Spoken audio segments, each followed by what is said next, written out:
Hello there, and welcome to one of my quick vids. Today I'm going to have a quick look at the temperatures that my VIC20's chips are running at. I want to future-proof this, but I also want to be able to gauge if there's any discernible sort of result, whether it's worth doing. So I need to baseline it. I've already taken the case screws out, so if we open that up, pop that to one side, I'm just going to take some temperatures of literally the chips as they are at room temperature. So let's have a quick look here. 21.2 that says there. You can see that just there we go. So that is what everything should be at. So let's run that just over the chips. 20.7, 25. Ooh, I want to do that one. 20.5. Okay, so this is all stone cold. So a little Vic chip. Yep, splendid stuff. So what I want to do is wire this up, get a game loaded up. I've got one in mind. It's kind of got an attract mode, so it will just keep going. It won't wait for you on a blank screen doing nothing. It will keep going, and it should hopefully warm up the chips nicely. Right, so let's crack on.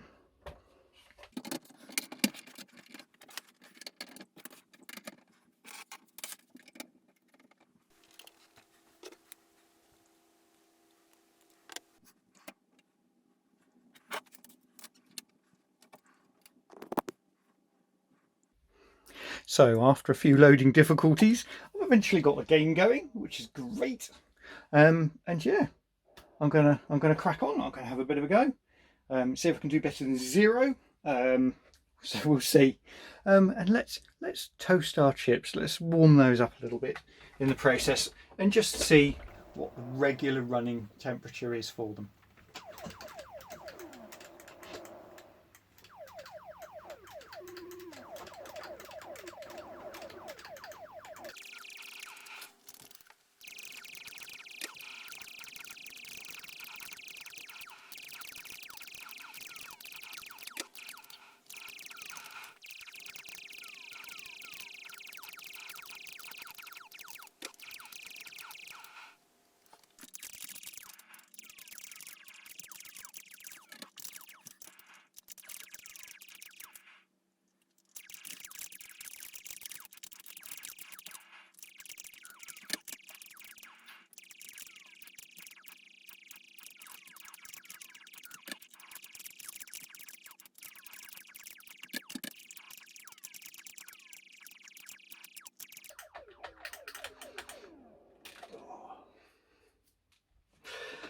Well, there we go. That's about half an hour of gameplay there.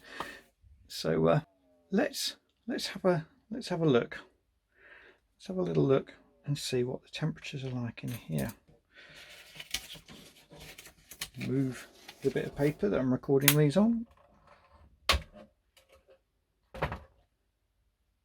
Yeah, I can feel some heat on those. So we'll work our way across. We'll go with the VIAs first.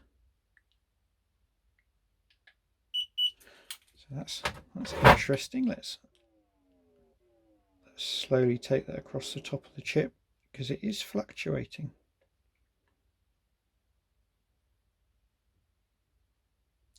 .35 was the highest one I saw for that.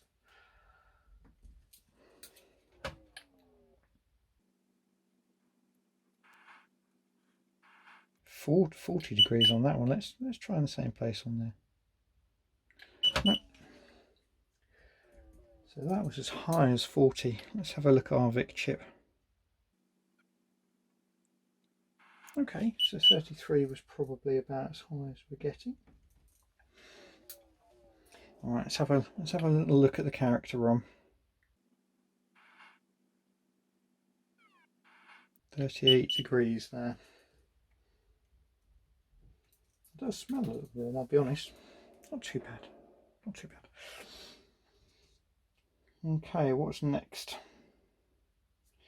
So let's go for the basic ROM.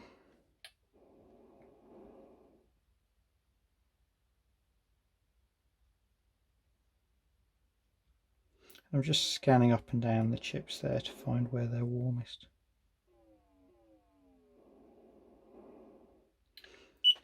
So that's 43. So warmest chip yet. Next one across, the kernel chip.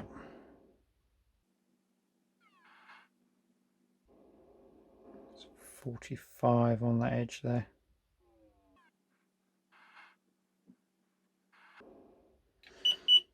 Okay.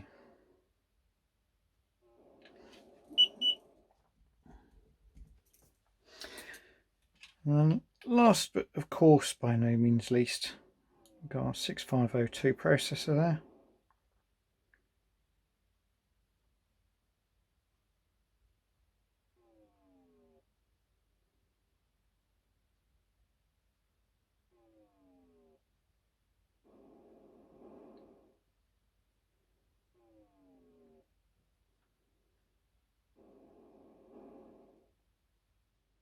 I reckon that was 41, 42. There we go. So 42. Not hugely hot. I'm going to cast my eye very quickly over the rest of the transistors and ICs here.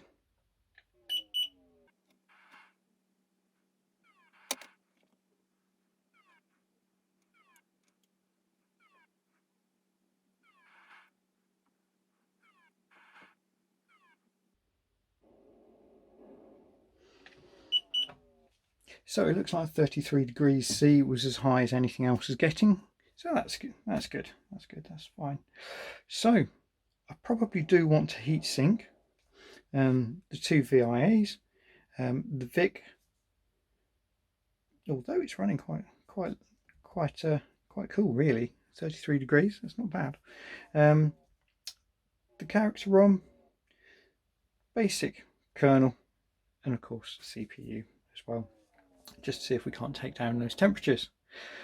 So that about wraps it up for today. Just wanted to find out what the baseline was for this, and then I will order in some heat sinks, clean up the tops of chips, pop them on, and then rerun the test, and we'll see if that's made a difference.